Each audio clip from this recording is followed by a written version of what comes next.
Hello bre, welcome to my channel Cerita Mistis.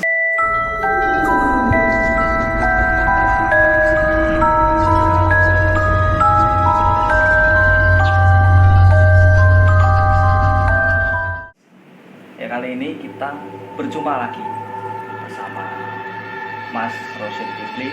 Tentunya yang kemarin di part 1 dia sudah bercerita tentang mengenai pengalaman dia diganggu oleh makhluk gaib di rumahnya sendiri, dan itu dari dia sampai keluarganya, sampai anak, sampai istri kena semua. Dan ini kita mau lanjut lagi ke part 2. Ini ceritanya agak berbeda. Mungkin dari kalian pernah bermain tamjikia tentunya. Ya ini agak lucu sedikit sih, tapi ini mistis juga. Gimana Mas? Mau cerita dari mana? Boleh? Mau saya pertama mau lanjutin cerita yang kemarin pas dibahas sama Mas Sani Ireng. Ya. Itu kan pesan-pesannya kan jangan bermain-main sama Hal mistis.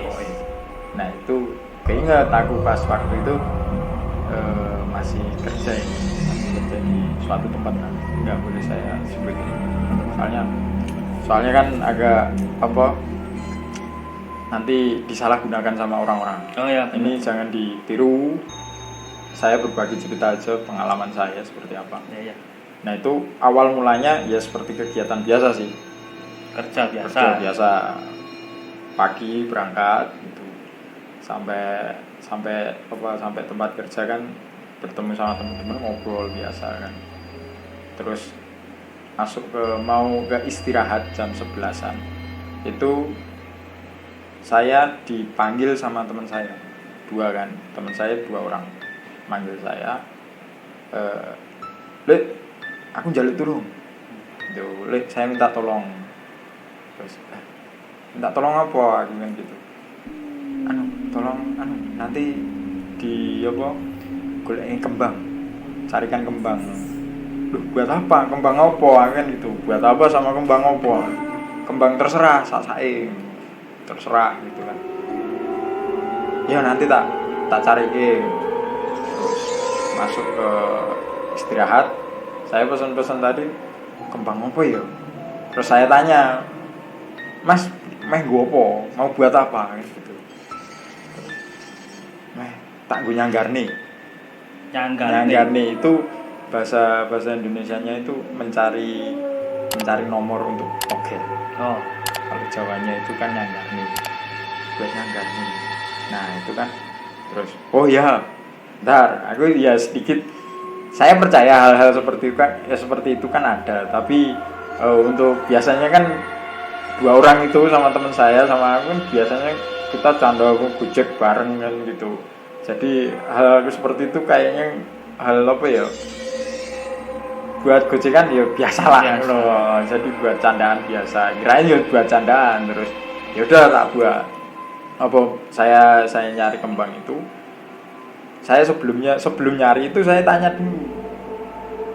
Ngambilnya bilang atau enggak? Maksudnya mencuri atau enggak? Soalnya untuk hal seperti itu kan biasanya jelek untuk jelek gitu kan. Jadi saya pikirannya kan seperti cuma candaan sih sebenarnya. Nah, terus teman saya ngomong nggak usah bilang, nggak usah minta, tapi ambil aja. Ambil aja. Nah, kan deket rumah kan banyak apa bunga yaitu nongo atau kantil itu kan banyak kan saya. Nah terus yaudah saya ambil kenongo sama kantil satu. Jadi satu bunga kenongo sama kantil. Terus habis istirahat saya serahkan ke Mas yang tadi pesen. Ki Mas, kembangnya pesenane udah terus tak kasih nampan gelas yang kecil itu kan. Saya taruh situ, saya pasrahin. Ya taruh situ, yo. Terus saya tinggal. Selang berapa lama kok enggak, bunganya kok masih di situ, enggak diambil. Kirain kan enggak digunakan, takutnya nanti dilihat orang-orang kan kok ada kembang kayak gini kan enggak enak. Kirain ngapa-ngapain gitu. Tak buang di sampah. Tak buang ke sampah. Terus Terus saya disamperin sama teman saya tadi yang minta kembang tadi. Lek, kembangnya yang di ya? Bunganya di mana? Wah, tak buang di sampah. Wah, gue sempet agak emosi ya, agak emosi soalnya dipesan. Ya udah tak golek kene aku, tak cariin lagi. Orang saleh pakai yang itu wae. Bekas apa yang udah di sampah diambil lagi. Ambil terus udah. Terus sembari saya kasihkan toh. Tapi saya tanya. Ini sedikit bercanda tapi agak yang dibilang dark joke ya. Makanya candaan parah gitu kan. Saya bilang, kok mintanya bunga apa cewek? Penunggunya apa cewek? Terus bilang, oh cewek. Ya udah, terus aku ngomong lagi, kalau cewek itu sebenarnya bukan bunga. Cewek itu cewek itu pembalut. Nah, gitu. Itu sebuah candaan ya. Sebuah candaan sebenarnya, itu nggak sengaja, maksudnya langsungnya terlontar langsung nyeplos dari mulut saya sendiri kan. Terus ya udah, terus ya sembari sama tertawa sama teman-teman juga banyak yang ketawa juga. Kan 2 orang. Terus ya udah, terus udah tak pasrahin, udah tak tinggalin. Entah itu ritualnya seperti apa saya kurang tahu. Ritualnya seperti apa? Jam 3 lewat lah habis adzan asar. Enggak taunya kan pulang jam 5. Jam 5 datang. Jam 5 datang sama mau pulang kan, ketemu. Terus dia bilang, "Udah ada yang buka." Nah, dalam arti kata buka itu tadi, Nyanggarni itu sepertinya lipatan nomor. Jadi ditulis kertas kecil, dikasih angka-angka itu, dilipet katanya dilipet. Terus pas mau pulang itu pas dibuka, dilihat itu beberapa nutup. Jadi masih dalam lipatan. Terus beberapa itu ada 2 kayaknya. Yang satu itu belum terbuka. Yang satu udah kebuka. Tapi dia terus pulang kan. Katanya udah ada yang kebuka. Nanti mau coba ditembak. Berarti yang ditembak yang togel itu yang kebuka itu. Yang kebuka. Kan ada yang satu belum sempurna kebuka, yang satu udah kebuka. Jadi 2. Tapi yang ditembak yang kebuka toh. Yang kebuka. Katanya gitu. Ya udah pulang kan, ya pulang biasa. Udah pulang santai. Udah. Terus keesokan paginya berangkat lagi ya. Belum sampai absen, maksudnya belum sampai absen ke kantor, itu saya dicegat di depan pintu kan, dikasih rokok 1 bungkus. Saya rokok 1 bungkus ya harganya kurang lebih 20 ribuan. Terus dikasih, loh ini apa aku kan gitu, dek bengi tembus ya. Tadi malam tembus masuk. Wah lagi ya wes, berarti penunggunya hebat nih lah, ijaz ya kemudian gitu sama temen-temen. Nanti jadi ketagihan. Jadi menghalalkan semua cara untuk mendapatkan uang itu ya. Itu agak ya sedikit perjalanan untuk ke yang hal-hal yang dari situ. Pagi saya kasih rokok itu tadi 1 bungkus. Udah pagi, siang itu nggak apa-apa, nggak ada yang saya rasain atau itu nggak ada. Bentar itu nyanggarke atau tadi yang bunga-bunga itu ditaruh itu di tempat kerjaan atau tempat lain atau tempat yang terlihat? Tempat kerjaan. Berarti tempat kerjaan itu bekas konon katanya di situ itu memang banyak. Tapi kan saya tahu maksudnya semua tempat itu ada. Saya paham maksudnya, saya menghormati, tapi kondisi kita itu dalam konteks bercandaan kok jadinya serius. Jadinya serius. Teman saya mau minta nanti lagi ya gitu kan. Jadi saya bertanya yo. Ya aja sih sebenarnya.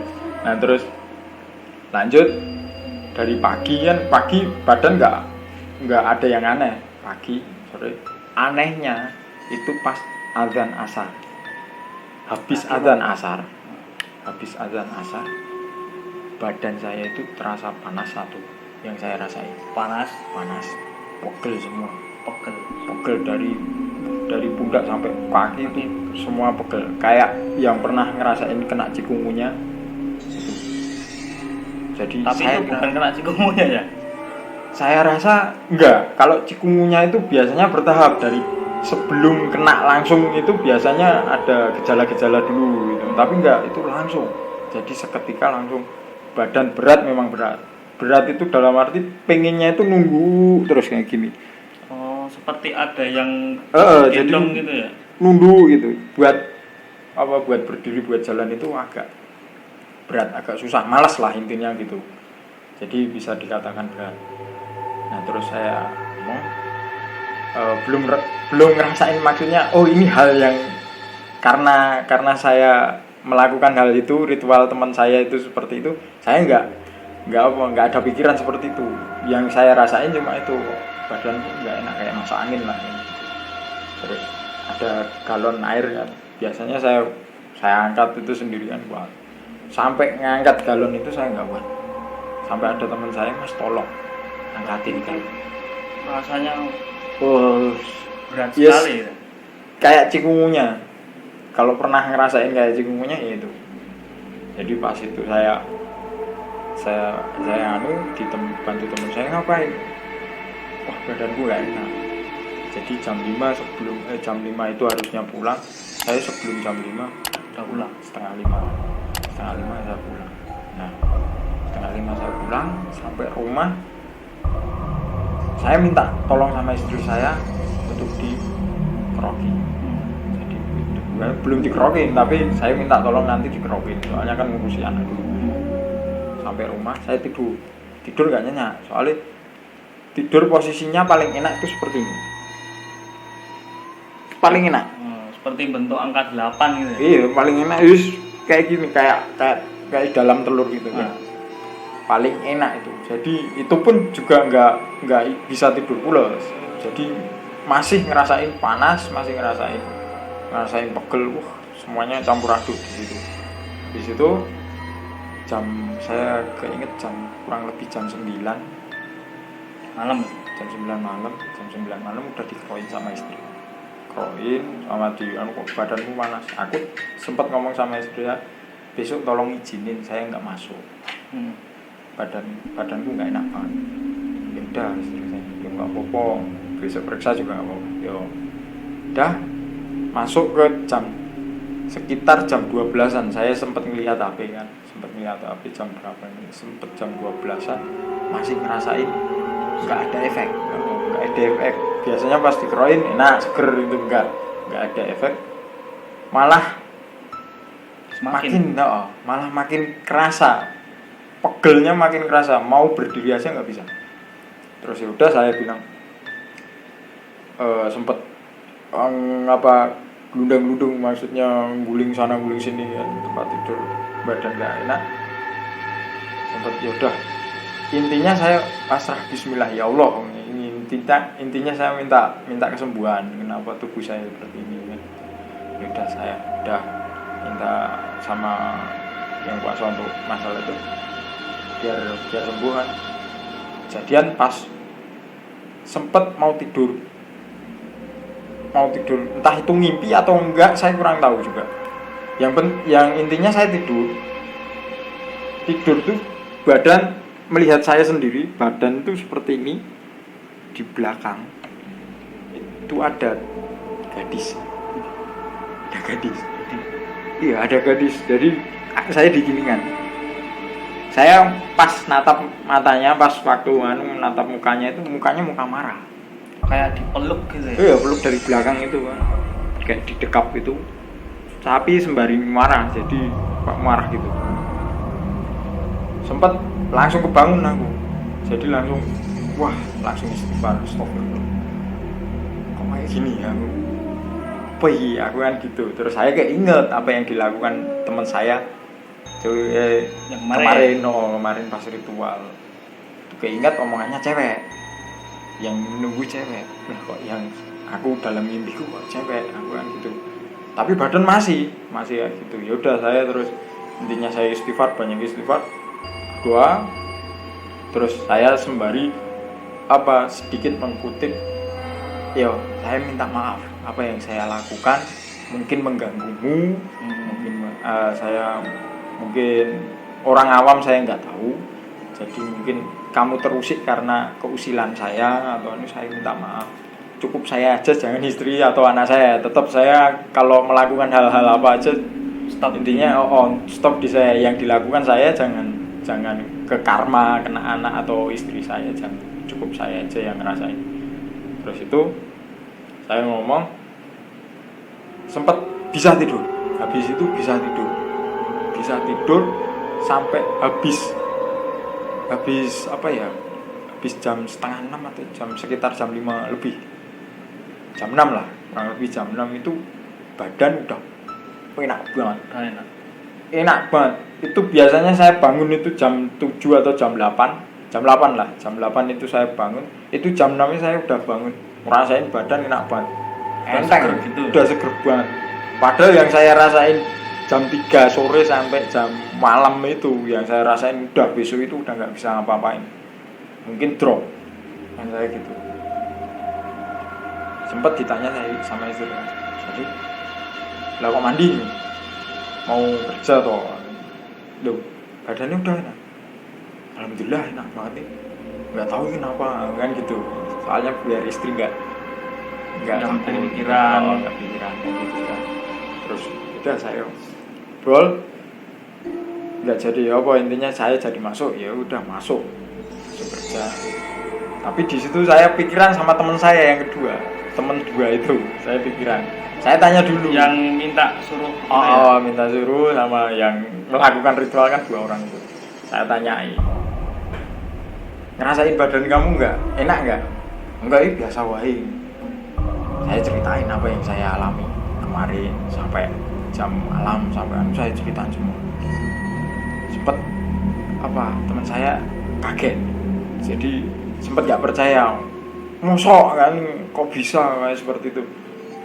Yo, aku kemarin kan ditanyain sempet besok lagi kan gitu kan, katanya besok lagi mau ritual lagi seperti itu. Tapi setelah saya mengalami kejadian itu, saya memberi pesan sama teman saya, udah stop, jangan melakukan hal seperti itu. Intinya dapatnya nggak seberapa, itu nembaknya 8.000, dapatnya 80.000. Bener. Tak larang untuk melakukan hal seperti itu, jadi jangan diterusin lagi. Ya udah, nggak usah. Sempet intinya omongan saya didengar kan gitu, jadi nggak perlu. Terus habis itu keesokan harinya teman saya ngerasain apa yang saya rasain. Cerita dia, kaget apa yang saya rasain, dia ngerasain. Badannya enak, 2 orang semua. Satu dulu. Oh, berarti gantian itu ya? Satu dulu, makanya itu aku jadi agak jangan main-main dengan hal seperti itu tuh. Ya itu saya kutip dari itu. Satu orang kena, terus udah perbanyak istighfar ya, aku istighfar, doa minta ampun sama itu kan sedikit ya, mohon maaf saya memang syirik lah itu kan, jadi memang jangan dilakukan hal seperti itu, jangan melakukan hal seperti itu kan, itu jatuhnya syirik gitu. Jadi apa yang saya lakukan memang salah, sama teman saya salah juga. Terus ya udah, satu hari itu teman saya kena, dikabarin udah sembuh, enakan. Ya hampir waktunya juga hampir sama kan, jam-jam segitu. Terus besokan harinya lagi teman saya yang satunya ngerasain lagi sama. itu teman saya masih ada, kalau besok mau masih bisa cerita sharing apa bener ya. Ini real kejadian, saya ngalami juga, teman saya juga ngalami. Jadi kondisi seperti itu dia ngerasain apa yang saya rasain sama kan, nggak ada perbedaan, semua yang dirasain sama. Habis itu udah selama ini nggak melakukan hal-hal seperti itu. Terus saya kan penasaran nih, maksudnya saya nggak mau ngungkit masalah itu enggak. Terus tiba-tiba tanya nih sama teman saya yang tahu hal-hal seperti itu. Jadi kan biar nggak ke depannya, biar nggak salah langkah lagi, jangan main-main hal seperti itu. Saya tanya, by telepon saya tanya, aku kemarin ngalami kayak gini, saya cerita.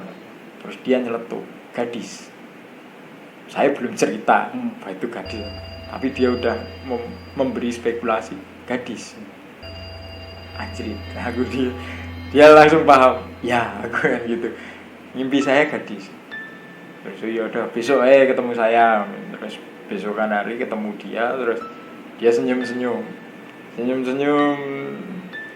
Jadi apa? Dia tahu yang saya lakukan apa aja itu di situ tahu dia. Terus kan sempat saya cerita, udah kamu cerita dulu, saya cerita. Nah, udah gini, udah. Terus dia komunikasi. Kan dia bisa komunikasi sama yang bersangkutan sama saya. Bener, memang saya diganggu. Jadi saya memang disamperin kayak gitu. Jadi itu kejadian itu ngimpi tapi didatengin beneran. Jadi teman saya itu bilangnya, kamu memang didatangi. Dia marah, intinya dia meminta pesan, kalau ngerti hal seperti itu ya udah jangan dilakukan, intinya gitu. Jadi mau menunjukkan, saya intinya menunjukkan dia itu benar-benar ada, nggak perlu dengan cara seperti itu. Dia nggak suka, karena dia udah, dan sampai sekarang saya intinya sering istighfarkan karena saya salah karena mempersekutukan kan, jadi syirik itu tadi kan sebenarnya nggak sengaja, tapi hanya buat bercandaan, tapi ngarahnya juga ke situ. Saya juga ya intinya astagfirullah lagi. Jadi pesan-pesan saya di situ, jangan main-main hal seperti itu, goib, hal-hal goib, apalagi untuk menguntungkan, menghalalkan segala cara untuk demi kepuasan sendiri, jangan bermain-main. Kekayaan gitu. Iya, itu jangan. Jadi seperti itu teman-teman semua, pecinta cerita mistis. Jadi kesimpulannya, jangan bermain-main dengan hal goib, walaupun itu menguntungkan diri pribadi, entah kekayaan atau apa, entah jabatan, kekayaan dan lain-lain. Jangan, karena dari pengalaman Mas Rosyid Kipli tadi bisa dijadikan acuan dari teman-teman agar tidak melakukan hal-hal tersebut. Mungkin ada pesan untuk teman-teman di rumah atau penonton yang sedang hadir di sini. Ya mungkin tak kutip sama pesannya Mas Rani kemarin juga sih, sama. Jangan main-main hal yang hal goib ya, intinya jangan main-main sama hal goib. Soalnya kita dapatnya nggak seberapa, tapi nanggungnya kita yang nggak kuat. Itu hanya sekedar kecil, tapi kalau hitungannya triliunan atau entah itu nyawa nanti taruhannya, mungkin seperti itu. Jadi jangan main-main lah gitu. Oke teman-teman, cukup sampai di sini perjumpaan kita bersama Mas Rosyid Kipli di part 2 kali ini, cerita mistis. Tetap pantengin terus di cerita mistis, bakal ada cerita-cerita seru, bahkan mistis yang lucu nanti ada di channel kami. Pantengin terus, jangan lupa. Bye.